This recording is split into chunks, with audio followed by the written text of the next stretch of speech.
Okay, तो हम ये डिस्कस कर रहे थे कि भाई definition of human resource management क्या होती है, वो हमने डिस्कस कर लिया है। Moving toward the next slide, that is the HRM major roles.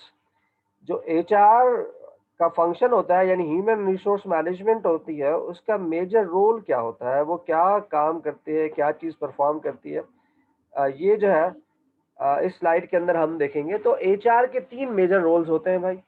The number one role is the strategic role, and number two is the operational, and number three is the administrative role. तो सबसे पहले इन तीन roles को समझना जो है वो हमारे लिए इम्पोर्टेंट है, जिसमें सबसे पहला जो है वो है स्ट्रेटेजिक रोल।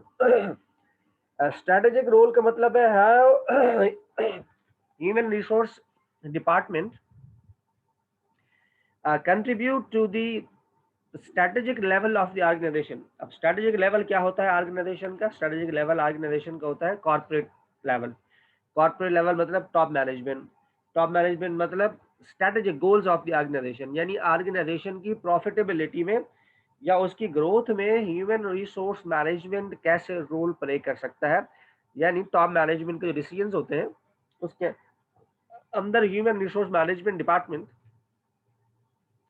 का जो रोल है उसको हम स्ट्रेटेजिक रोल कहते हैं कि टॉप मैनेजमेंट जो लॉन्ग टर्म प्लानिंग कर रही होती है, जो स्ट्रेटेजिक प्लानिंग कर रही होती है, उसके अंदर ह्यूमन रिसोर्स मैनेजमेंट डिपार्टमेंट जो है वो इन्वॉल्व होता है और उसको अपने एडवाइजेज और अपने मशवरे और इन चीज़ों से जो है अपना इनपुट देकर उसके अंदर अपना कंट्रीब्यूशन करता है ताकि स्ट्रेटेजिक जो ऑब्जेक्टिव है उन्हें अचीव किया जा सके। इसी तरह फिर ऐसा कल्चर डिज़ाइन करने में और डेवलप करने में हेल्प कर सकता है कि जिससे परफॉर्मेंस ओरिएंटेड कल्चर हो और लोग जो है परफॉर्मेंस पर बिलीव करें और ऑर्गेनाइजेशन की ग्रोथ के अंदर वर्क करें।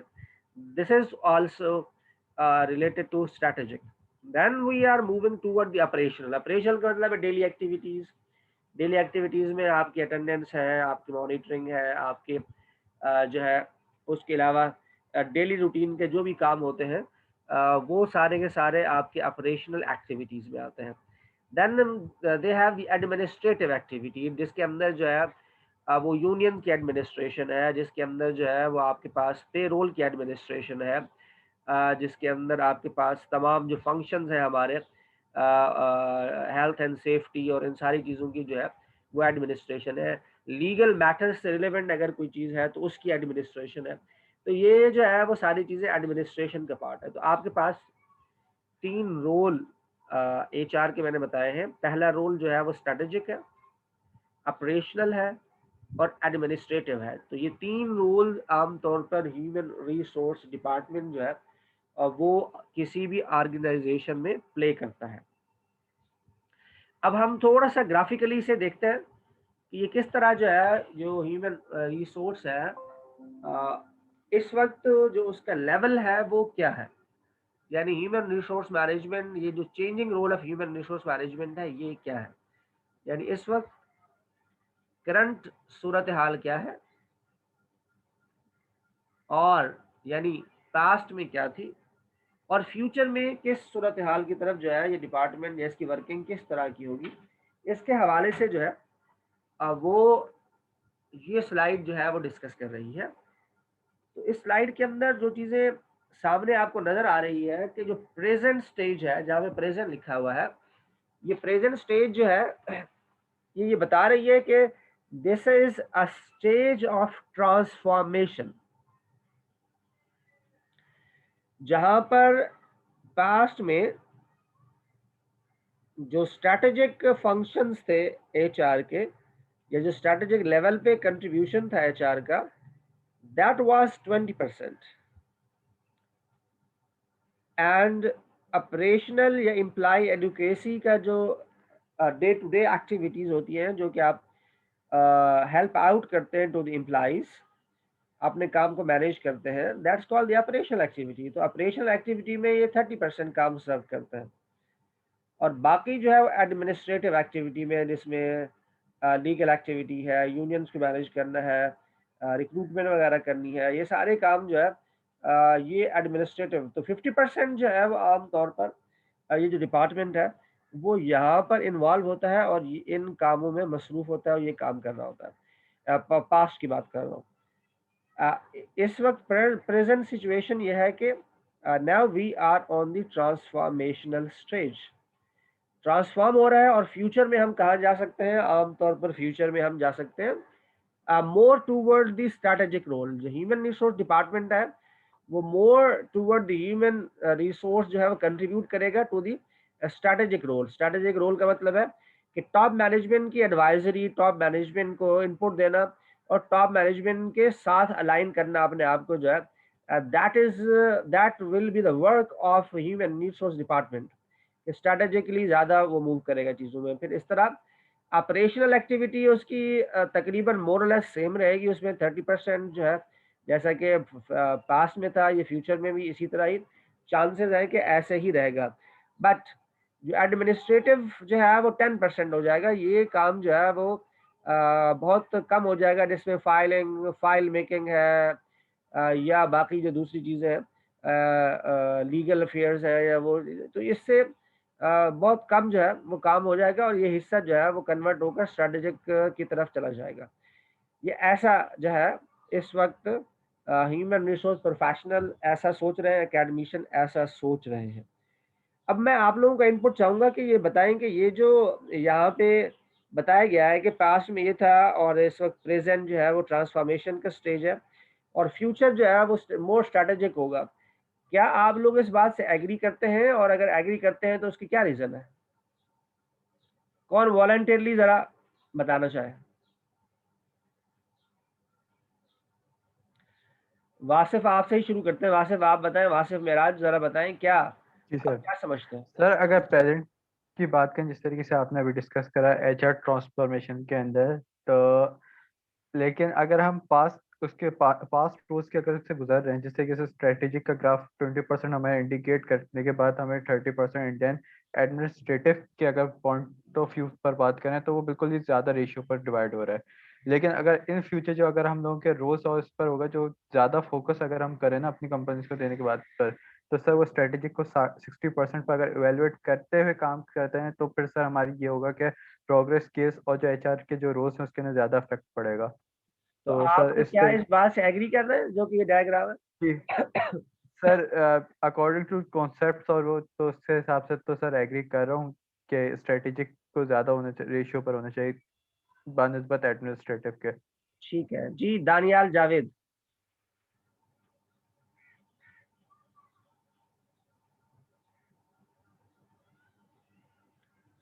जी दानियाल, आप हैं हमारे साथ?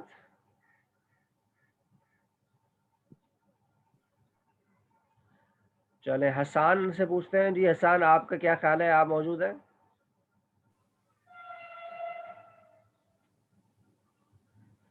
वासिफ, अभी तक कम्प्रिहेंसिव खत्म नहीं हुआ क्या?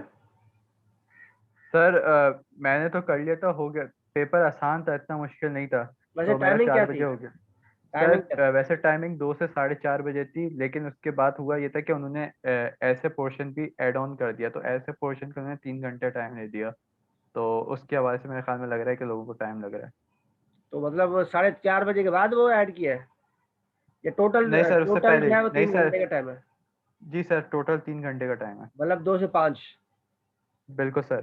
सर 5 बजे हो जाना चाहिए सबके। वैसे तो सर पेपर आसान था, कोई इतना मुश्किल नहीं था कि 4 बजे ही वो हो गया, क्योंकि एक एमसीक्यू पोर्शन था, फिर उसके बाद ही ऐसे उन्होंने कर दिया था एड ऑन। अच्छा, तो आप जो है ना अपने दोस्तों को बता देना कि जो है वो ज्वाइन कर लें क्लास को दोबारा ना, जब आप उनका पेपर खत्म हो। ऐसा ना हो कि ज्वाइन ही ना करें, ताकि अटेंडेंस वगैरह उनकी लग जाए और चीज़ों को डिस्कस कर लें। जी। जी सर। सर वैसे मैं ज़्यादा कर तो नहीं जानता, लेकिन ये कि जिन्होंने करा था वो ग्रुप पर ही करा था, तो मैंने भी आपसे ग्रुप पर ही फिर तरीके भी बात कर ली आप थी। उनको जो है वो मेरा पैगाम जो है व्हाट्सएप ग्रुप पे दे दें कि जैसे ही आपका ठीक है कम्प्रिहेंसिव सर। ख़त्म हो 5 बजे, आप जो है वो क्लास को ज्वाइन कर लेंगे। 5 बजे शायद हमारा ब्रेक हो जाएगा, तो जी सर बिल्कुल। जो है वो 5:15 या 5:20-25 तक हम दोबारा वापस जो है वो आ जाएंगे। तो उनको बताएंगे वो अपनी जो है वो कम्प्रिहेंसिव से फारिग होकर हमें 5:15 या 5:25 तक ज्वाइन कर लें। ओके सर, मैं आपका हाँ, ये मैसेज मैसेज उसमें फॉरवर्ड कर कर दें देता ताकि हूँ। जो है हम उनकी अटेंडेंस लगा सके, वरना अटेंडेंस नहीं लगाएंगे, उनको बोले अगर कोई नहीं आएगा तो अटेंडेंस जो लोग प्रेजेंट होंगे सिर्फ उनकी लगेगी। ठीक है सर, मैं आपका मैसेज कन्वे कर देता हूँ। ठीक है। अच्छा जी, तो हम ये इन चीज़ों के हवाले से जो है वो डिस्कस कर रहे सर हैं। वो पेपर डिस्कस होगा या पेपर आपने मार्किंग कर ली है? यार नहीं, मार्किंग मैंने अभी तक नहीं की है, मुझे टाइम ओके नहीं मिला। Sir sir. तो ठीक है सर, मैं ठीक इंशाल्लाह हो सकता है कल तक ही कर दूँ। है। ओके सर, बच्चे तो ठीक है ज़्यादा सर। नहीं है, सो मुझे बस टाइम का थोड़ा सा इशू रहा, तो मैंने इस वजह से नहीं किया। मैं ओके आज सर। शाम में बैठ कर या कल सुबह बैठ कर इसको कर दूंगा। ठीक है, तो changing roles of HR management जो है उसके ऊपर हम बात कर रहे हैं। तो चेंजिंग रोल में हमारे पास यही है कि पास्ट में हमारे पास स्ट्रैटेजिक ओरिएंटेड ज़्यादा नहीं था एचआर, लेकिन फ्यूचर में हम जो है वो more toward the strategic orientation जो है वो हम चले जाएंगे। नेक्स्ट हमारे पास है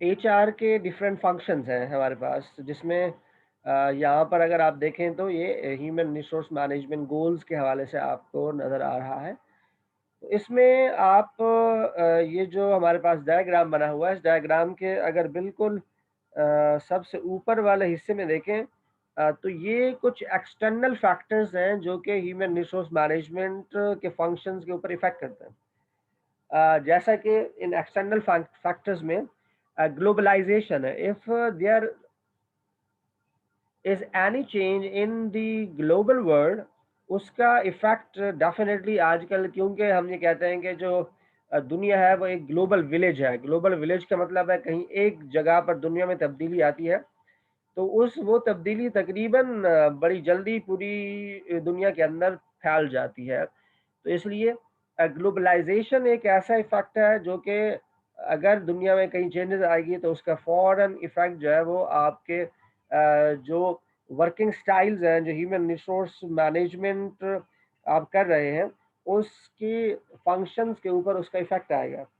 तो ये किसी भी ह्यूमन रिसोर्स मैनेजर को या ह्यूमन रिसोर्स प्रोफेशनल्स को ये मालूम होना चाहिए कि भाई वो सिर्फ ऑर्गेनाइजेशन के अंदर जो है वो रहकर खाली फैसले नहीं करेंगे, तो एक्सटर्नली भी उन्होंने जो है वो स्टडी करना है। और एक्सटर्नल जो इन्फ्लुएंस है या एक्सटर्नल चेंजेस हैं, जिसमें ख़ास तौर पर वर्ल्ड वाइड चेंजेस की हम यहाँ पर बात कर रहे हैं, तो वो जो वर्ल्ड वाइड चेंजेस हैं उसका इफेक्ट जो है वो उस उनके ह्यूमन रिसोर्स फंक्शन या उनके डिसीजंस के ऊपर होता है। तो ये तो पहला है जो कि एक्सटर्नल फैक्टर इन्फ्लुएंस होता है। Second, government legislation. If there is a change in the government legislation, it also impact on the human resource management function, जिसमें ख़ास तौर पर पे रोल से रिलेटेड कोई अगर इम्पैक्ट आया है, यानी पे रोल को बढ़ाया गया है, मिनिमम पे जो है, तो वो आपको अब अपनी जो मिनिमम पे है उसे इंक्रीज करना होगा। उसके बगैर आप जो है वो इलीगल काम कर रहे होंगे, तो इसलिए आपको इसे देखना होगा। इसी तरह कोई टैक्सेशन में कोई चेंजेस आई है जो कि आपको अपने एम्प्लॉई की सैलरी से डिडक्ट करना है, तो उसका भी डेफिनेटली इम्पैक्ट पड़ेगा ओवरऑल आपकी ह्यूमन रिसोर्स या पे रोल जो को रन करने वाले हैं या उसे मैनेज करने वाले लोग हैं उसके ऊपर इनका इम्पैक्ट पड़ेगा। तो उन्हें पता होना चाहिए कि पे रोल को अब उन्होंने कैसे मैनेज करना है। This is an other factor जो कि जो है वो ह्यूमन रिसोर्स के ऊपर इफेक्ट करता है। इसी तरह यूनियन से रिलेटेड जो लेबर यूनियंस होती हैं उसका बड़ा इफेक्ट होता है। कोई भी फैसला आम तौर पर जहाँ पे यूनियन स्ट्रांग होती हैं वहाँ पर जो है वो ह्यूमन रिसोर्स मैनेजमेंट अपनी मर्जी से फैसले नहीं कर सकते। इसलिए फिर ह्यूमन रिसोर्स मैनेजर को लेबर यूनियन के जो रिप्रेजेंटेटिव होते हैं उनके साथ भी चीज़ों को डिस्कस करना होता है। तो लेबर यूनियंस के representative also an important ingredient for the organisation, तो उनका भी जो है वो आपको देखना होगा। This is an other factor which is the third factor, external factor जो कि ह्यूमन रिसोर्स फंक्शन के ऊपर जो है वो इफेक्ट करता है।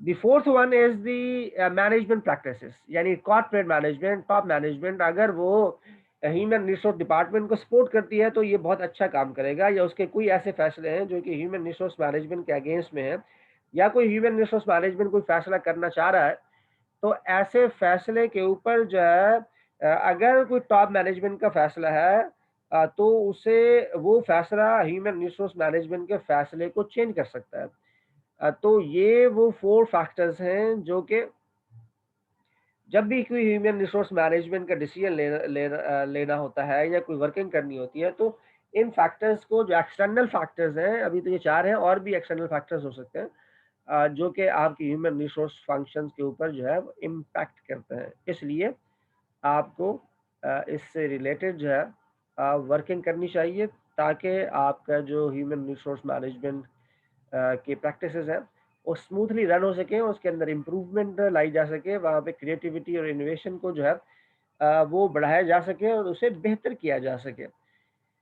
तो फर्स्ट ऑफ ऑल हमने जो है वो एक्सटर्नल फैक्टर्स को जो है वो डिस्कस किया। Then we have the major 4 function which is the staffing, training and development, motivation and maintenance of the organization, maintenance of the related to the health and safety, communication and employee relation। तो ये HR के 4 function है: staffing, training and development, motivation and maintenance. अच्छा, ये अलग अलग books के अंदर अलग अलग तरीके से जो है वो बताए गए हैं।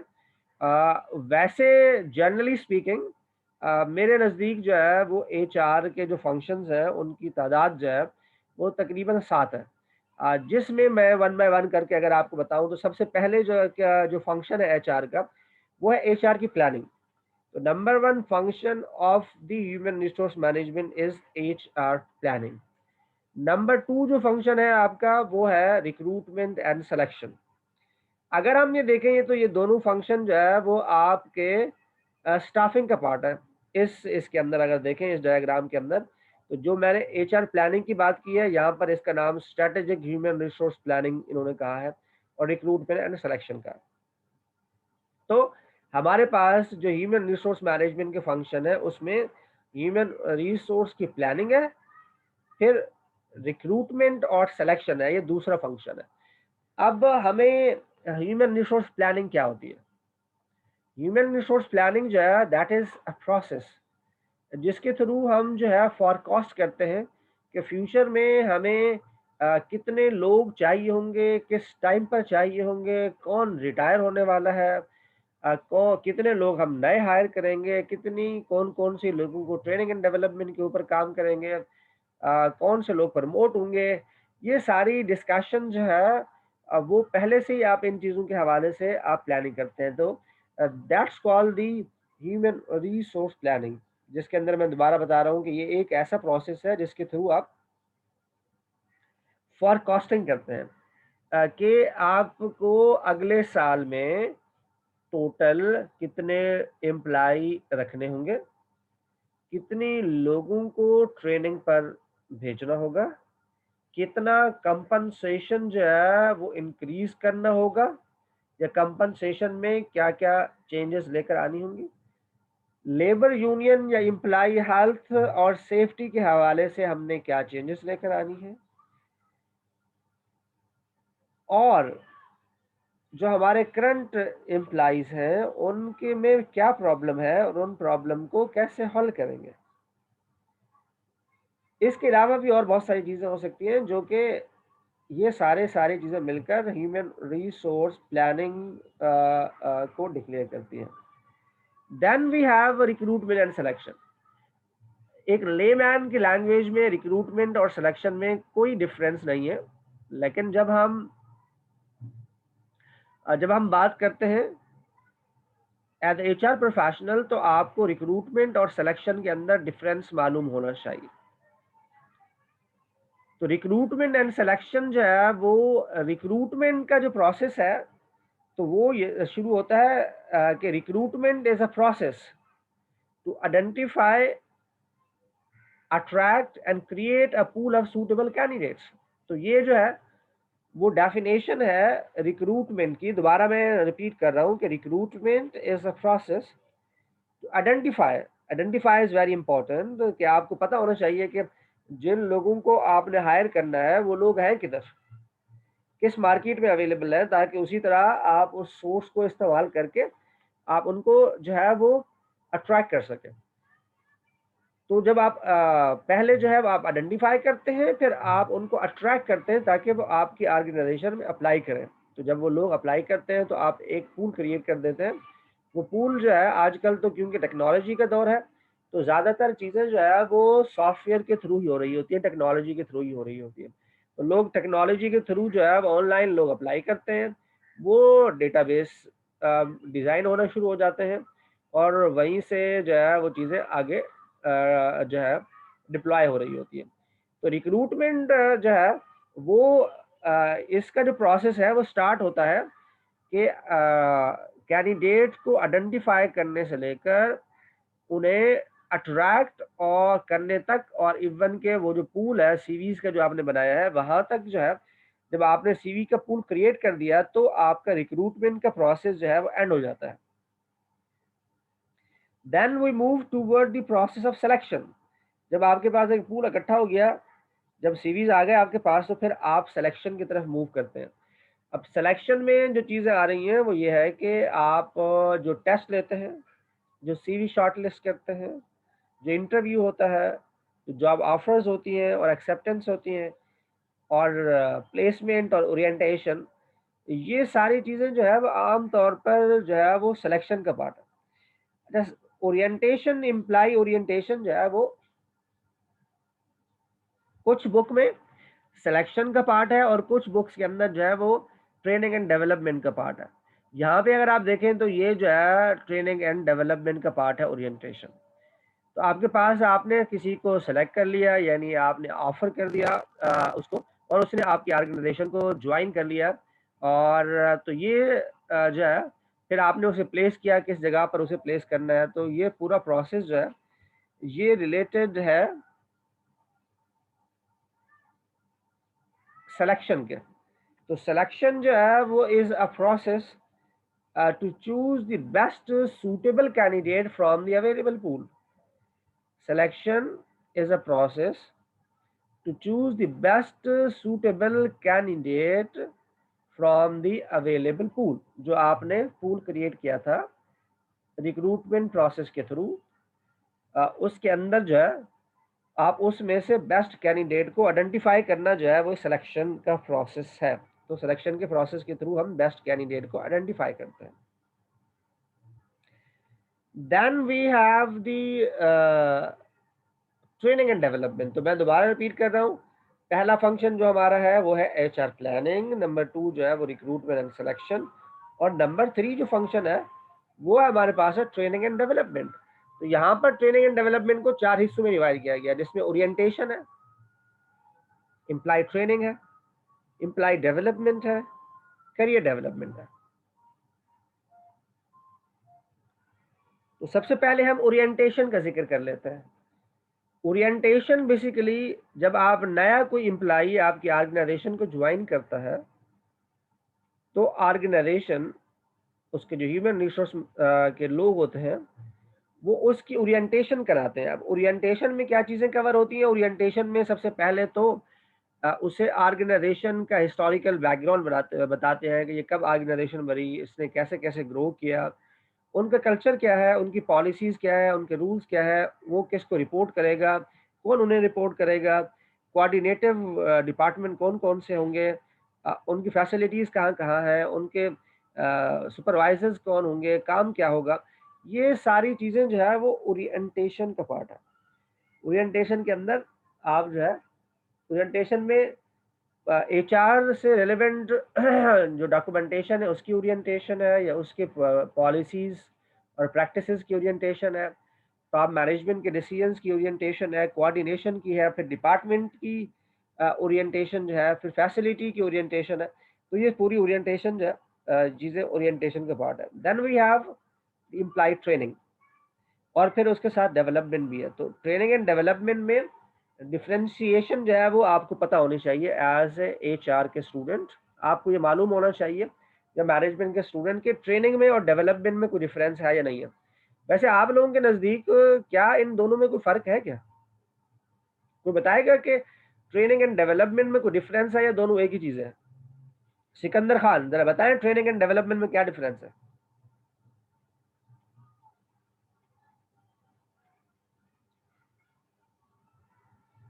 सिकंदर, सिकंदर आजम। सर। वालेकुम अस्सलाम सिकंदर, क्या हाल है? ठीक है आप? ठीक है तो जरा बताइए ना कि आपके नज़दीक क्या ट्रेनिंग एंड डेवलपमेंट एक ही चीज़ है या दो अलग चीज़ों के दो नाम है? मेरे ख्याल से ट्रेनिंग प्रोसेस होता है जिसमें आप सीख रहे होते हैं और अपने आप को डेवलप कर रहे होते हैं किसी चीज़ के ऊपर, मतलब इम्प्रूवमेंट कर रहे होते हैं, तो फिर वो डेवलपमेंट में आ जाता है। अच्छा चले सिकंदर, थैंक यू जी। फाइक नासिर, आप बताइए कि ट्रेनिंग एंड डेवलपमेंट में कोई डिफरेंस है या नहीं, और है तो क्या है? सर डिफरेंस है।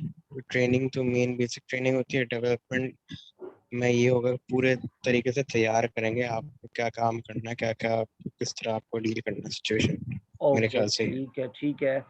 वासिफ आप क्या कहते हैं? जी सर। सर टोटल दोनों चीज़ें ही अलग अलग हैं, क्योंकि इस वजह से, क्योंकि ट्रेनिंग जो होती है वो ऑर्गेनाइजेशन की तरफ से आपको ऑफर की जाती है ताकि आपकी जो स्किल्स हैं उसको डेवलप की जाए और आपको एनवायरनमेंट के किस हिसाब से एनवायरनमेंट में आपको काम करना है।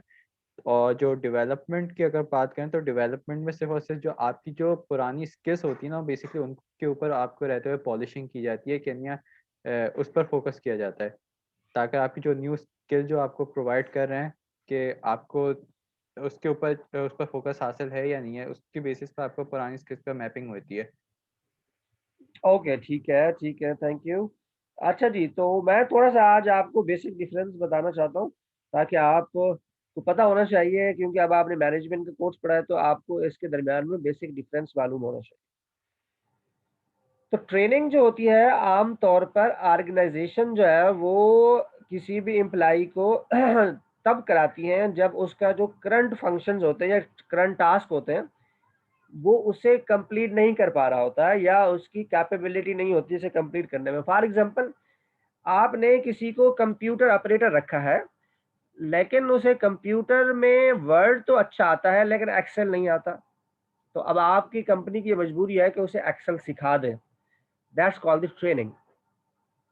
इसी तरह और भी बहुत सारी चीजें हो सकती हैं जो कि उस जॉब से रिलेवेंट हो जो अभी आप करंट कर रहे हैं, तो उसको ट्रेनिंग कहते हैं।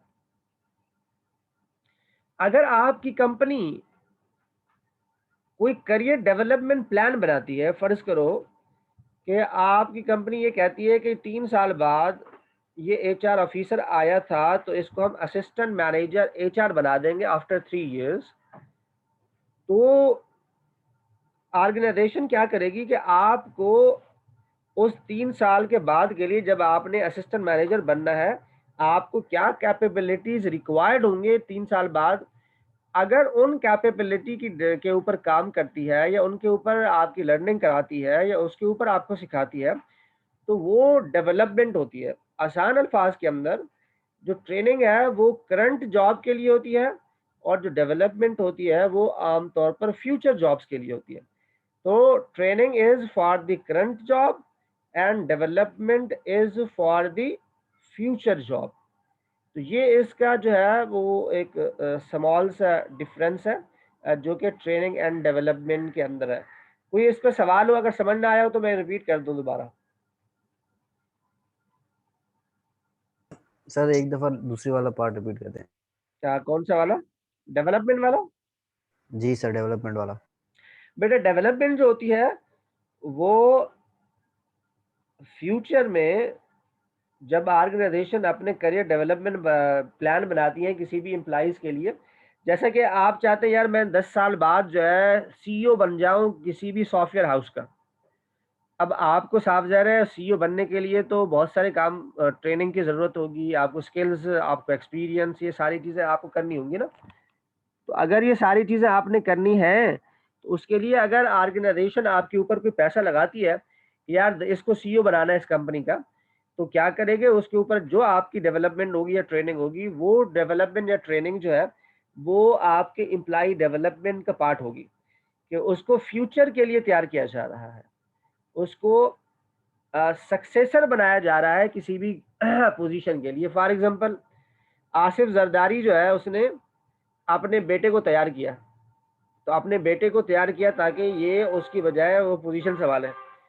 तो उसके लिए जो उसकी पहले ट्रेनिंग हो रही थी, वो उसकी ट्रेनिंग नहीं थी बल्कि उसकी डेवलपमेंट थी, ताकि उसे फ्यूचर में जाकर उसको प्रॉपर चेयरमैन बनाया जाए। तो ये क्या है, सक्सेसर जब आप तैयार करते हैं किसी पोजीशन के लिए, तो उसके लिए जो है वो आपको डेवलपमेंट करनी होती है एम्प्लॉय की, ताकि वो सक्सेसर बन सके आसानी से। इसी तरह अगर आप मरियम नवाज की एग्जांपल लें, तो नवाज शरीफ के बाद जो है उसको तैयार किया गया ताकि नवाज शरीफ अगर ना हो तो वो उसके पीछे जो है उसको संभाल सके, और उसको इसी तरह पॉलिटिक्स में लाया गया, उसे जो है अवाम के सामने खड़ा किया गया, ताकि वो अपने आप को जो है वो इतना डेवलप कर ले ताकि वो अब्बा की जगह जो है वो संभाल सके। तो ये जो है ये इसको हम डेवलपमेंट कहते हैं। अगर आपकी करंट कोई जॉब होगी जिसके अंदर अब अभी आप कोई काम कर रहे हैं, उससे रिलेटेड अगर कोई काम आपको नहीं आता, उसके ऊपर ट्रेनिंग आपकी की जाती है, तो वो फिर एम्प्लॉय की ट्रेनिंग कहलाती है। ये कंसेप्ट जो आप लोग जो है वो देते हैं कि ट्रेनिंग वो होती है जब इंसान ट्रेन हो रहा होता है, और जब वो ट्रेन हो जाता है वो तो डेवलपमेंट हो जाती है। तो ये जो है ये ठीक नहीं है। डेवलपमेंट बिल्कुल पर्पस, दोनों का पर्पस अलग है। तो ट्रेनिंग का पर्पस बिल्कुल अलग है और डेवलपमेंट का पर्पस बिल्कुल अलग है। ट्रेनिंग का पर्पस जो है वो करंट जॉब को इम्प्रूव करना है, और डेवलपमेंट का पर्पस फ्यूचर जॉब को इम्प्रूव करना है। तो इन दोनों में ये बेसिक डिफरेंस है ट्रेनिंग और डेवलपमेंट के अंदर। ओके, उसके बाद हमारे पास इसके अंदर एक चीज़ और आ रही है जो कि करियर डेवलपमेंट है। तो करियर डेवलपमेंट के अंदर ऑर्गेनाइजेशंस जो होती हैं वो तमाम एम्प्लॉइज़ के प्लान तैयार करती हैं। उनका एक चार्ट बनता है, करियर चार्ट। जो ये हर ऑर्गेनाइजेशन में तो नहीं होता, लेकिन जो बड़ी अच्छी ऑर्गेनाइजेशंस होती हैं वो इस तरह का चार्ट बनाती हैं कि एक एम्प्लॉई ने 2020 में ज्वाइन किया है, तो अब ये इस ऑर्गेनाइजेशन में रहते हुए कैसे कैसे प्रोग्रेस करेगा। कैसे कैसे प्रोग्रेस करने का मतलब ये है कि इसकी प्रमोशंस कब कब होंगी, और उन प्रमोशंस के लिए किन किन ट्रेनिंग्स और किस किस एक्सपीरियंस की इसको ज़रूरत होगी, और कौन कौन सी कैपेबिलिटी बिल्डिंग के ऊपर जो है वो हमने काम करना है इस एम्प्लॉइज़ के ऊपर। तो ये पहले से ही जो इदारे होते हैं वो करियर डेवलपमेंट प्लान जो है वो रेडी करते हैं हर एम्प्लॉई का। इसी से सक्सेशन प्लानिंग भी वो करते हैं। सक्सेशन प्लानिंग का मतलब होता है जो अभी मैं डिस्कस कर रहा था, आसिफ जरदारी और मरियम नवाज की मैं जो डिस्कस कर रहा था, कि ये सक्सेसर तैयार करते हैं। सक्सेशन प्लानिंग का मतलब है हर ऑर्गेनाइजेशन क्रिटिकल पोजीशन को आइडेंटिफाई करती है और फिर उन पोजीशन के लिए रिप्लेसमेंट पहले से तैयार करती है, ताकि अगर कोई अचानक से उस पोजीशन पर छोड़ के चला जाए तो ऐसी सूरत हाल में उस पोजीशन को कौन फुलफिल करेगा। आपके लिए बहुत बड़ा प्रॉब्लम हो जाएगा अगर वो बंदा जो है अचानक से आपकी ऑर्गेनाइजेशन को छोड़ के चला गया, तो आप उस ऑर्गेनाइजेशन को फिर दूसरा बंदा लाने में जो टाइम लगा देंगे, और फिर उतना कैपेबिलिटी वाला बंदा आपके पास होगा या नहीं होगा, ये एक क्वेश्चन मार्क है। इसलिए जो इदारे होते हैं या जो ह्यूमन रिसोर्स डिपार्टमेंट वहाँ काम कर रहा होता है, वो इन चीज़ों पर वर्किंग करता है कि भाई आप हर ऐसी पोजीशन जो कि ऑर्गेनाइजेशन के लिए बहुत ही इम्पोर्टेंट है, उसके लिए जो है वो आप सक्सेसर तैयार करें, उसकी रिप्लेसमेंट तैयार करें, ताकि उसकी रिप्लेसमेंट वो अगर जाए तो वो आसानी से उस पोजीशन को फुलफिल किया जा सके। इसके नुकसानात भी हैं, खाली फ़ायदे नहीं है, नुकसानात भी हैं। नुकसानात ये है कि आपने उस पोजीशन के लिए लोगों को तैयार किया, पैसा भी लगाया आपने, लेकिन जो ऑलरेडी उस पोजीशन पर बंदा बैठा हुआ है वो ना तो छोड़ के जा रहा है और ना ही जो है वो रिटायर हो रहा है। तो अब जो नीचे लोग तैयार कर दिए आपने उस पोजीशन के लिए, अब वो रेडी है बिल्कुल के जो ऊपर वाला बंदा है उसको रिप्लेस करें। लेकिन क्योंकि आपके पास कोई पोजीशन नहीं है तो आप उन्हें प्रमोट नहीं कर सकते। ऐसी सूरत हाल में इदारे को नुकसान हो सकता है। क्या नुकसान हो सकता है? एक नुकसान तो ये हो सकता है कि वो वहाँ बैठकर पॉलिटिक्स करेंगे कि उस बंदे को किसी तरह उस पोजीशन से हटाया जाए और उस पोजीशन पर खुद बैठा जाए। अगर वो इसमें कामयाब नहीं होंगे या इसमें कामयाब नहीं हो सकेंगे, तो फिर दूसरा रास्ता क्या करेंगे कि आपके इदारे को छोड़कर दूसरे